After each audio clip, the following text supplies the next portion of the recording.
Welcome into the Backroads Bill podcast. I'm Ben, and this week we are incredibly honored to have on the show a lady who is not just a renowned botanist, but also a renowned medical biochemist and a renowned author, all in one package. And she was very gracious to come on the show via the phone to talk to Bill and I about the relationship between people and nature. More specifically, how important trees are to healing and how important they are in our ecosystem, as well as her mission, which is one of her missions, is to reforest or revitalize, I guess you could say, revitalize the forests around the world. And why that's so important, because she has done an amazing job throughout her career when it comes to combining some knowledge that she gained from her ancestors that were passed down, that she's really is the only person who was given this knowledge, which was must be such a huge honor. Combining that with scientific fact, because again, she is a educated and licensed, she's gone through all the education systems, incredibly smart, incredibly well educated, to be able to be educated as a botanist and a medical biochemist, and being able to combine that ancient knowledge from her ancestors alongside the modern day medical information that we have available and scientific information that we have available to really push forward science in new and interesting ways. And she's done that for decades in her career, which is absolutely phenomenal. And as somebody who's doing it not for monetary gain, but for purely because she believes in what she's doing, which is just incredibly, just really tremendous on her part and very inspiring as well. And I'm super, super excited for you to hear our conversation. She's incredibly well-renowned from her peers in the science and medical communities, and she has done amazing work. She's a number of awards, and this conversation is very eye-opening and very interesting to listen to. So we hope you enjoy. But first, we do need to thank today's lead sponsor of this podcast episode, and that is Source for Sports.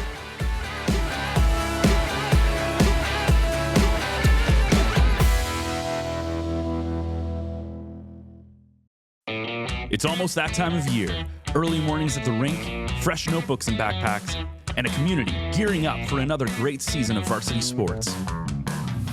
At Source for Sports North Bay, we're proud to be part of it all. Whether it's finding your kid's first pair of skates, gearing up for tryouts, or outfitting your team for the season ahead, we've got you covered. Because here, we're not just a sports store, we're neighbors, coaches, teammates, and fans. And we're proud to cheer you on every shift, step, and stride of the way. Visit Source for Sports North Bay at 1321 Fisher Street and let us help you along your way. So today on the podcast, we are pleased to have a really, really neat guest in, not in the studio, but via the phone. Today we have Diana Beresford-Kroeger. If I got that, did I get that right, Bill? You got that right. Yep, perfect. There we go. So I've practiced that a couple times beforehand. She is a botanist, a medical biochemist, and a renowned author, and we are pleased to have her via the phone here on the Backroads Bill podcast for this week's episode. Diana, welcome into the show. Well, thank you. I'm honored to be here speaking to you, Bill. Well, and Ben, Diana is world-renowned, international, and I'm not going to wait to the end of the interview to say what's her legacy, because her legacy will be that as she has 2 PhDs, but as a biochemist and a botanist, she has linked the benefits of trees being our largest plants, that particularly the aerosols have a direct relationship to human health. And I think on the Backroads Bill podcast for this episode, we're going to talk about that. But Diana, my first question, and you're from Ireland, and tell us about your early beginnings and how did you develop an interest in biology and chemistry in your homeland? It's very strange. I've kind of got a very strange life. It started off when I was a very small girl. I must have been about 5 years old. And in my bedroom, the trees, during the night, the trees would create their shadows on the wall.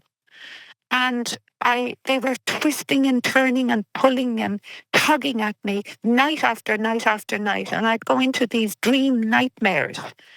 I call them nightmares, but they're not really nightmares, that the trees wanted to speak to me. They wanted a common language with me. And that was something that I could spend a long time talking about. And I was just a child. And sometimes my mother would have to wake me up very gently out of those dreams. And it was always the trees were catching me, and always they wanted to speak to me. That's where it started. Well, it's funny because I have in my right hand here one of your many books, To Speak for the Trees, and of course the tagline, My Life's Journey from Ancient Celtic Wisdom to a Healing Vision of the Forest. And I'm just showing it up for the cameras at our end here. But it's true that those visions really gave you the kind of the laneway for your life, and particularly as you went forward in the connection of human health to the forest. And tell us about when you went outside in nature. What kind of attraction was that? Because I always talk about vitamin N for nature and how that's been a big influence on my life. But just as you played and before you got into actually research, how important was that? Well, you see, again, I had a different kind of set of rules in my life. I was orphaned very young when I was about 12, and everybody was, literally laid bare. And my mother's family were the O'Donoghue, and they were the O'Donoghue bearers. They're the people who had the Castle of Ross and Killarney, and pretty well everybody knows Killarney. And my inheritance was not money. My inheritance, they decided, 22 members of my mother's family decided that it would be wisdom, the ancient wisdom I would be given. Now, I have no idea why they decided that, really, honestly. But the ancient wisdom of old Ireland, of the Celtic culture, is wrapped around the Brehon laws. I'll spell that for you because you can look it up anywhere. Brehon, the Brehon laws, which were there before the time of Christ. And they were written up in the Ogham script around the year 300, when the Druidic culture decided that the script itself need not necessarily be learned by ear and by tongue in an oral language. They allowed themselves to write it down using this Ogham script. And the Ogham script is one of the basic foundational languages of the English language. For instance, hospital is an ancient Gaelic word. It is oispedale in Gaelic, but in English today, like as we're speaking, it's hospital, or the car you came to the studios in, CARR. A car in Old Gaelic is a machine that runs with wheels and is able to be pushed or else pulled by a donkey or a horse. They are old words, but we still use them today. So they gave me that inheritance of all of the old wisdoms and all of the medical cures that were there at the time of Christ. And I was brought around the big, they're called fáinneas in the Gaelic world, but they're the big huge circles of what the Druidic people had put together. They were the houses and the origins of all of their chemistry. Now, the chemistry, the old people were not idiots, They were very, very highly able to master the sky. They had their own calendar. We have the Julian calendar. They had the Colony calendar.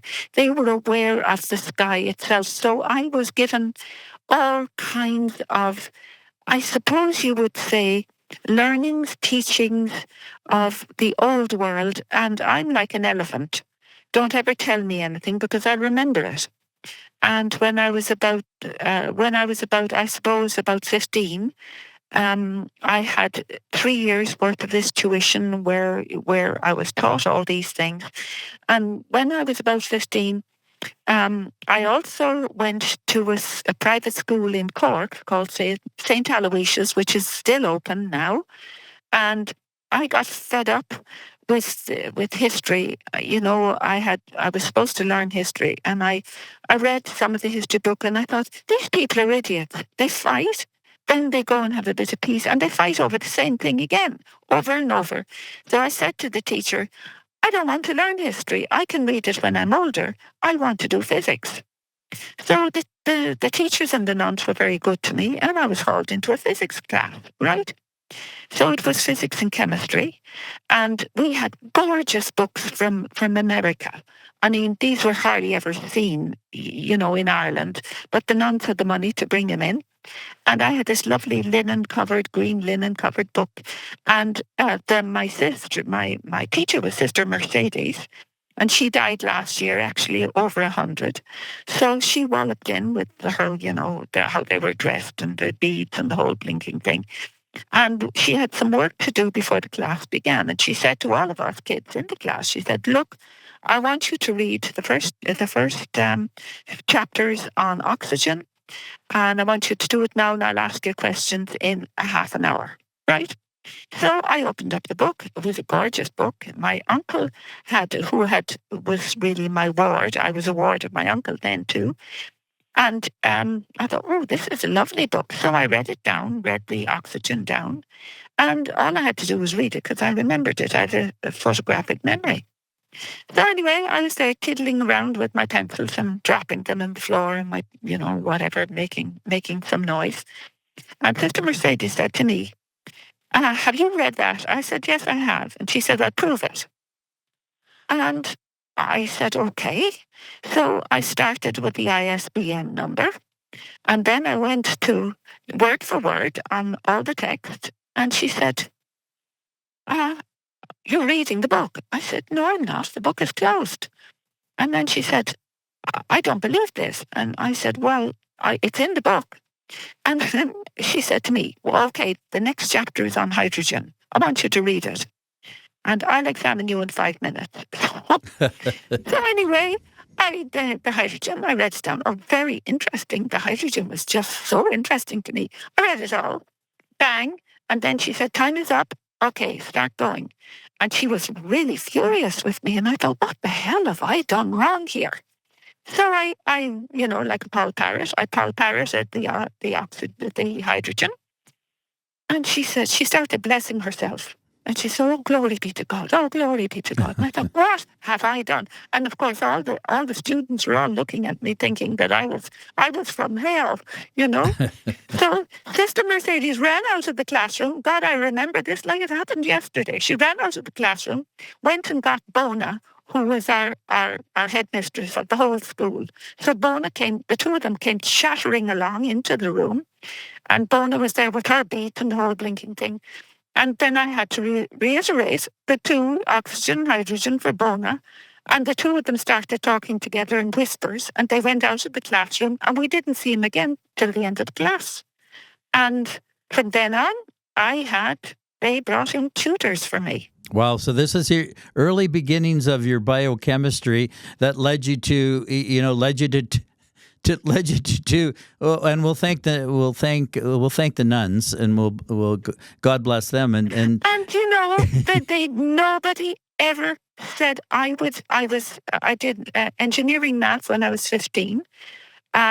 They had brought somebody from the university in to teach me. I never was mocked. I know none of the students there, my friends, never said a word to me about it. Never said a word. They brought in people from the university to teach me. And I was brought into one room and the rest of the class into another room. Nobody ever mocked me. Yeah. Nobody, the nuns, nobody ever did. Yeah. Plus, you are a woman and a woman at the time, and we could get off on all kinds of topics that you had to prove yourself. But and then fast forward though to the, when did you start thinking about the relationship of the trees and the aerosols? And I know there's that Japanese influence that you might want to talk about. Well, no. You see, the influence, it started with the Celtic culture. And in the Celtic culture, there is a thing called an air galan, which means the clean air. So if you had bronchitis or if you had some lung problems, you would be told or asked by for the sake of argument, we'll call them medicine men and medicine women of the Irish culture. You would be asked to take a walk in the heather. And you're taking a good long walk in the heather. What you do is walk in the heather, and the heather gets crushed under your feet, and it produces an aerosol called arbutin. And arbutin is a very good antibiotic for the lungs and for the body as a whole in healing. That is old knowledge. That is way before the Japanese culture. But when I went to Japan, I saw it in effect. And I saw that the populations had not lost that connection to nature. They were all there in the Shinto shrines. And indeed, I had some experience in the Shinto shrines because we were filming there. And the head priest of the Shinto religion, I had an extraordinary experience there, which would be called kind of supernatural. And he understood what I was saying. And he held me by my hands, which is unusual for a Japanese person to do. And he held me by my hands and he said, you strong spirit. And for the whole of that day in filming, he became my servant.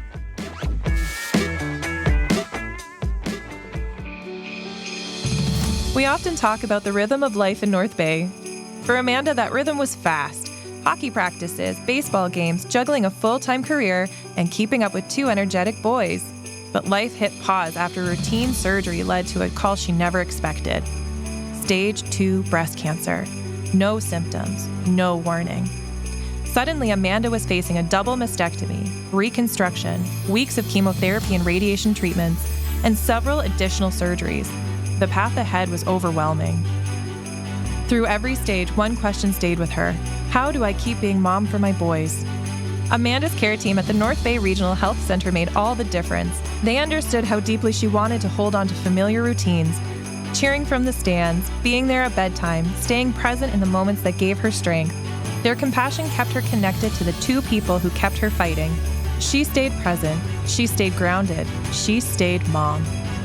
This holiday season, help ensure patients have access to the exceptional care they need during life's most challenging moments. Your gift helps patients like Amanda stay connected to the people they love while strengthening healthcare for families across our region. Visit nbrhcfoundation.ca or call 705-495-8125 to give. These supernatural things I buy in, and we've talked about these things on the Backroads Bill podcast, Sabe and Sasquatch and all kinds of other things. And so you're kind of like the you have, like in the Jack Nicholson film in The Shining, you have a bit of The Shining, and of course, I do. Of course you do, and it came from your early beginnings. So tell us a little bit more about that. Again, the evolution. Then, as things went around in your research and your mind about that direct connection between the aerosols and the trees and human health. Well, I happen to have, it's a funny thing actually, Bill. I seem to be placed at the right time, at the right age, the right everything. And when I became really interested in the aerosols, I was also doing research on blood chemistry, okay? And in the blood chemistry, what I did is I made stroma-free hemoglobin. And the stroma-free hemoglobin is a form of oxygenating hemoglobin that can go into the body under surgery. It can go into the body, and the CO2, the carbon dioxide, and the O2 and traces are measured. And they're measured by stress. And the stress volume of the blood is related to how well you can undergo, let's say, operations. And we needed stress machines, and my father-in-law, who was in the Apollo system, second in command in the Apollo system, agreed to send these stress machines up for me for blood. And then, of course, what happened is the Americans jumped in, the army jumped in and said, no, this is secret. All of these things are secret. So I couldn't get that machine to measure the blood. But it made me work much harder to actually get the answers. And I have a PhD on that. in the surgery of open heart surgery and hemodynamics, blood flow, and so on and so forth. But it's very, very similar to what happens in a tree. It's very, very similar in the human body to the tree's body. And so that got me interested in parallax with the human body. I started looking at the chemistry. Now, remember, I remember the chemistry, all the formulas from when I was 16, 17, whatever. I remember those. So I started looking at this and I thought, the hormones in the human male body and female body are almost identical to the trees ones. That's amazing. And so then I started looking at it, their ability to be what's known as so-called able to float, able to run in the air. They're labile compounds that can float in the air with the aid of methyl groups. And the more methyl groups, the more this molecule will fly. Then I started looking at how they were released in the tree itself. And now remember my father-in-law was doing all of the Apollo system stuff, which is very common in our house here because we talk about these things all the time. I realized that there were molecules that just they were carrier molecules to get the more labile molecules up into the air. Then I started doing all the detective work on the labile molecules and found that they were all blinking medicines. All of them were medicines. So what the heck is the tree doing? The tree was actually sweetening the atmosphere, making it in such a way that the human family can breathe. And that has not been going on for a very long time because the human family hasn't been here for millions and millions and millions of years, but the trees have. So the trees have made the pathway from, let's say, 400 million years ago to the point of now, where the trees are our protectors. But then I did not realize that the trees also have a function in the soil, and they pick up iron and carry it out into the oceans, which gives the whole hydration of the oceans another meaning. In the great oceans, the iron that's dropped into the oceans gets all of the flora under the water going and growing, and it doubles it for the fish and for all of the mammals of the sea. Nobody knew this. I learned that in Japan from the head chemist of Japan, marine chemist, who had a group of 40 men and, well, hardly any women working on this, and they'd worked on it for 40 years. Matsunaga is his name. He and I got stuck together. Mother of God, we talked about all kinds of things of characterizations of molecules. He hadn't got that far for humic acid, but I knew the answers to that. Like, we were stuck on the edge of of a lake talking about this, and then again by the sea.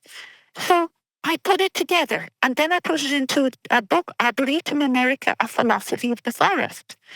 And I couldn't get any of the publishing houses to pick it up. And I was going to burn it one day because I thought, well, I'm not going to get anything out of this. I'll forget all of this stuff that I've learned and done all of the detective work. And I was going to burn it in my wood stove. And Chris's brother, Christian is my husband, Chris's older brother, Michael, he called just as I was striking the match. I put the box down and he says, what you up to? I said, oh, I'm about to burn a book.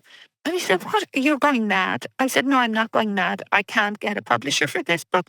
And he said, he's a Harvard graduate. He said, you leave it in my hands. Right. I said, okay. And he said, promise me you won't burn it today. Promise me, promise. I said, okay. Put the matches away and I started making myself a cup of tea to calm down.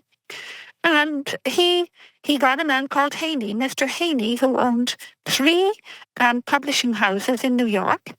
And Mr. Haney, and his name was Bill Haney, called me the following day and he said, Diana, I am telling you, this material has never been published ever before. And I said, well, I kind of know that. But I said, I want to get it into a book. And he said, I'll find somebody for you. This is important work you're doing. You have to get it into a book. This has to happen. And Bill Haney was a very good golfer. He spent his time golfing. He got off the golf links and he went to some of his crowd, and he got the University of Michigan Press. And they saw it. Within actually days, they said, send it. And those books, Arboretum America and Arboretum Borealis, are peer-reviewed manuscripts under the eyes of the smartest people in the US. It was under the eyes of University of Michigan Press and Harvard. And they couldn't find any errors in the books. And they got published. So that was my challenge. Yeah, and of course that's led you to so many other books because you're known for your ability to bring an understanding and appreciation of the scientific complexities of nature to the general public. And so you're one of those, we had Dr. David Pearson in a couple of weeks ago, and he developed a science communication program at Laurentian. But you are a communicator. And so what is that? And I'm going to let Ben in here sooner or later with a question, but how you wanted to communicate all the benefits of the trees to the public, and I guess we'd say the rest is history with your books that you've and the video as well, explaining all of this to people. What kind of a challenge has that been? It's a huge challenge, and for me, I know intellectually, I know that the forests, the trees of the whole global community benefits all of mankind and all of the mammals and the creatures. To me, the benefits to mankind are very important as we start floating around the planet. It's very, very important for all of our health. And in a sense, it is a great demonstration of democracy. Because the trees don't ask questions. The trees don't say you can't do this and you can't do that. All you have to do is stand under a tree, let's say a redwood, for an hour, stand under the tree for, let's say, 15 minutes, take your hat off, take your shirt off, and get the benefit of the labile compound in your hair, on your body. Don't wash for 24 hours afterwards, and you're starting to recorrect your body from prostate cancer. And that is something I really think all men should do. For the women, it's a similar thing. For the black walnuts, ellagic acid in the black walnuts gives you the protection, and and also of the pines, the alpha and beta pinene from the pines protects you and shields you. It changes the neutrophils in your blood, and it shields you from cancers. Now, my God, I would put my life on a railway track if there was a train coming. And if I could help all these people not to get cancers, not to get all these, of course, I've just walloped myself to try and get all these books out. Because it is important for the children, for the people, for the old people, for everybody. And damn it, it's the one thing we keep cutting down. You sell your house, you cut down the tree, and off you go. But I'm trying to let people know, please don't do this. Please look after all the people, like you, Bill Steer, who runs the Canadian Ecology Centre. My God, you're trying to let the kids know all of this information, and you're doing it for next to nothing, and the kids will carry this with them all of their lives. So it's back to the early thinking about what we should do and what we shouldn't do. Oh, yes. And That's so important. But I'm going to let Ben get a word in edgewise, or he won't get in a word. No, it's all good. Here he goes. So the question I was going to ask, I wanted to ask a different one first. So, Bill, I'm going to ask another question after this. Sure. It's interesting when you're talking about these, what you were talking about with the prostate cancer and all these kind of things. One of the things about today's world, especially with the internet, is there are so many do this cleanse, do this X, Y, Z, whatever that is. How do you, because obviously you are an incredibly intelligent woman. This is legit science. This isn't, yes, a fad. It is legit science. Yeah. Yes, it is. So how do you cut through the noise of what we have today? What are their credentials? That's I fair. cut through them as an academic, and I cut through very viciously, I'm afraid. Have you got credentials?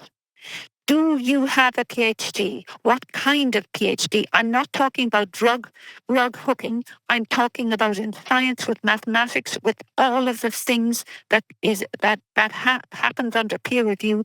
Do you have this?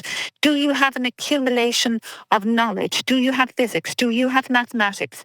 Do you have then I will look at what you're doing. I will give it serious thought, but don't bring rubbish to me. Don't do this to me, because all you're doing is making money, and I'm not interested in making money. I'm interested in the health of the planet. I'm glad you brought the money part up, because this was going to be my original question. Was we talked actually, this kind of led really well from Bill's question, what you guys were talking about in terms of global forest reforesting and stuff. So we are very lucky where we are in Ontario, in Northern Ontario specifically, to have so much like just nature, trees, lakes, everything.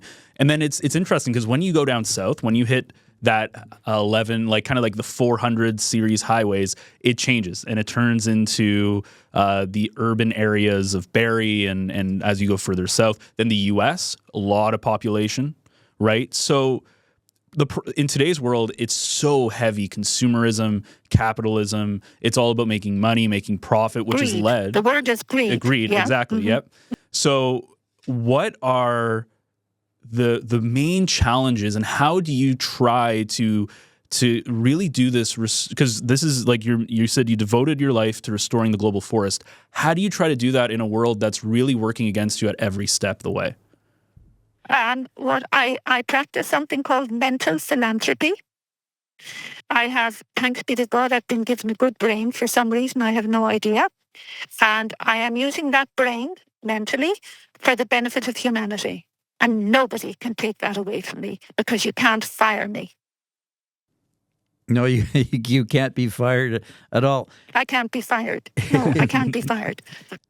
So I'm telling you a little secret here. I have army institutions after me.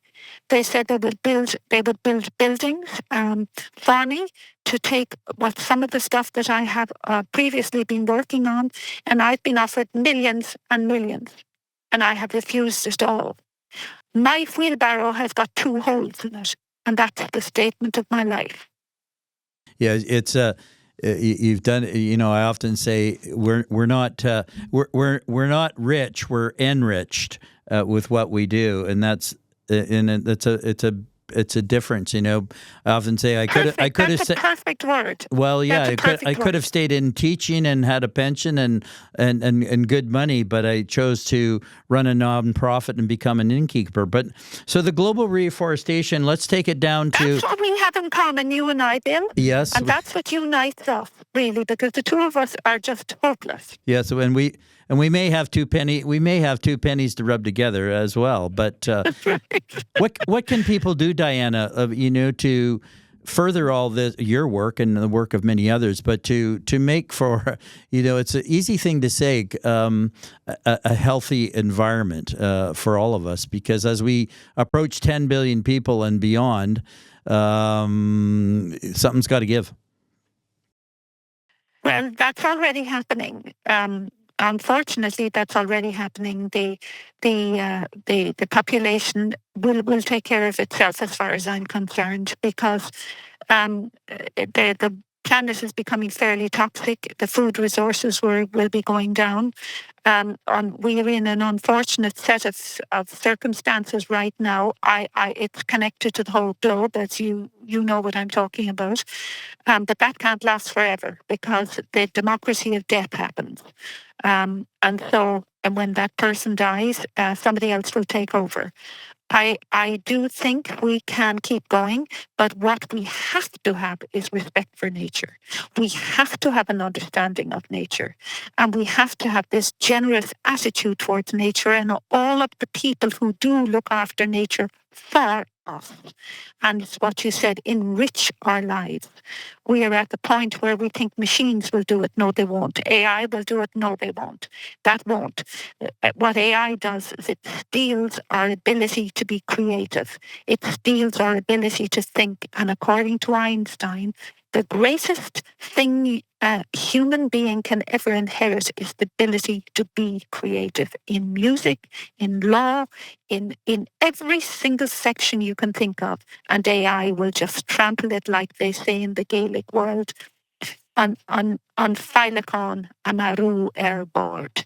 We have created a system where the creative person is the Phylacon, is the butterfly, and the butterfly gets destroyed by the wheel. That's an You know ancient what? I just had, Shan't yeah, I just had an aha moment because you know what? The one and only tattoo I have is a butterfly.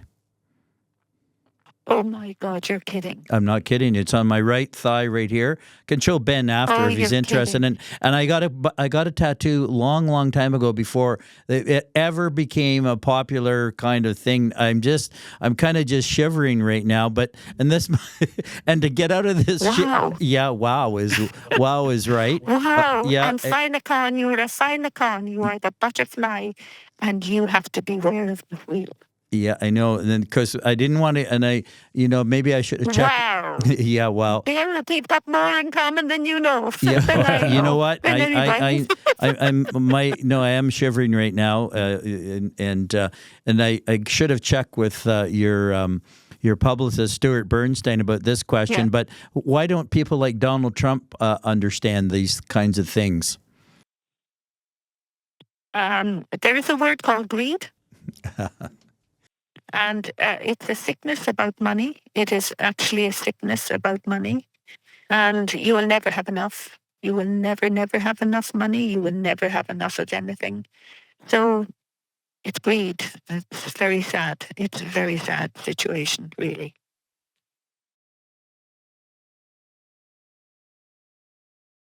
As we kind of wind down here, and I don't want to make any comparisons, but on previous episodes, there's a movement now in Sudbury to honor Jane Goodall, and because she did a lot of traveling up in Sudbury. Yeah, she did, and I want to say that we have a Jane Goodall type of person here, and again, without making comparisons, because your legacy will be.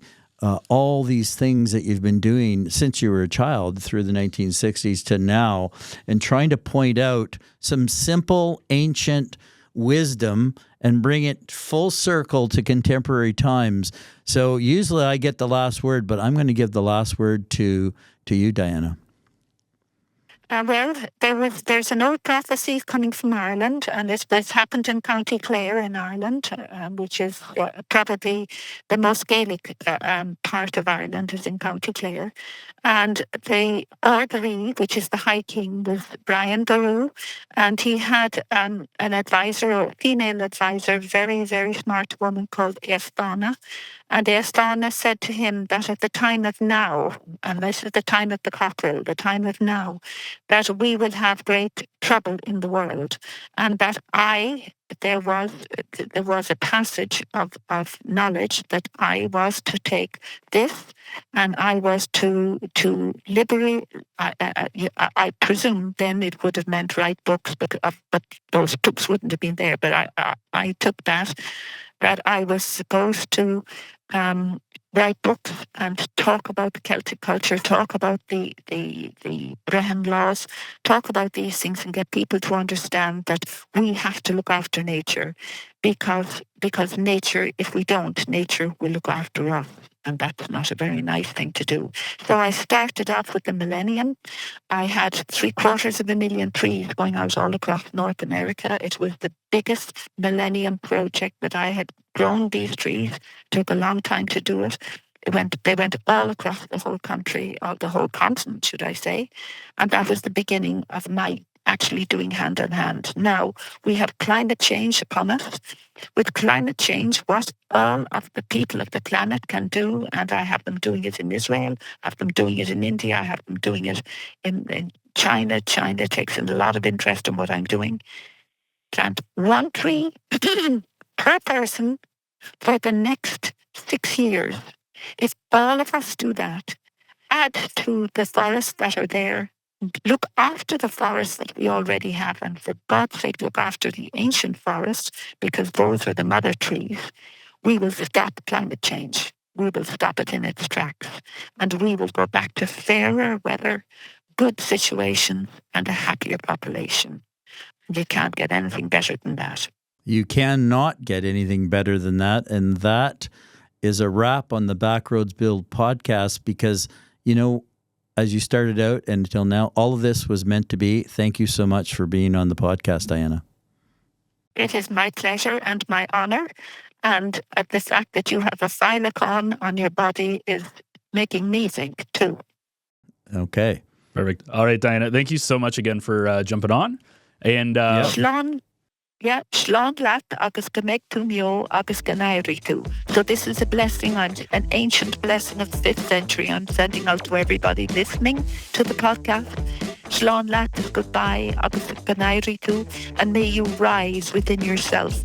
Agus go méid tú meo agus will you have, and may you have the greatest of health in your life.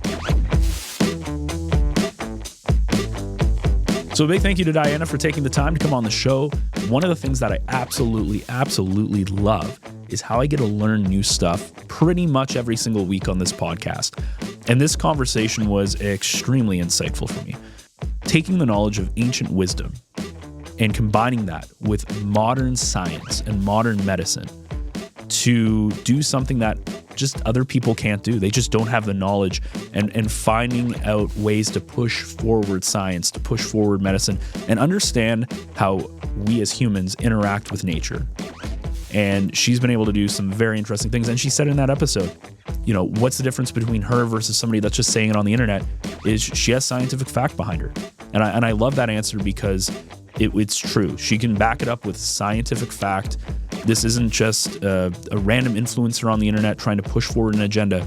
This is scientific fact that she's had peer-reviewed and scrutinized, and it still ends up coming out the right answer. So absolutely phenomenal. Thank you so much, Diana, for coming on the show. It was an absolute pleasure. Me and Bill had such a fun time getting to chat with you. If you want to check out her novels, if you want to see what she's all about, I'll put a link in the description as well, so you can take a look at what she has on offer, which I highly recommend. It's really, really neat. So if you enjoyed this episode, you can find more episodes of the Backroads Bill podcast. We have new episodes every single Wednesday of this podcast, and you can find it on your favorite podcast players. The audio version is available on all the major podcast platforms such as Spotify and Apple Podcasts. As well, the video version is available on the North Bay Echo YouTube channel, and you can learn more about Echo and everything that there has to do with it on our socials channels under the moniker North Bay Echo, whether it's on Instagram, Facebook, LinkedIn, or TikTok. And you can check out our website, northbayecho.ca, to find out more about this podcast and a slew of other North Bay and area podcasts. So we'll be back next Wednesday with yet another Backroads adventure.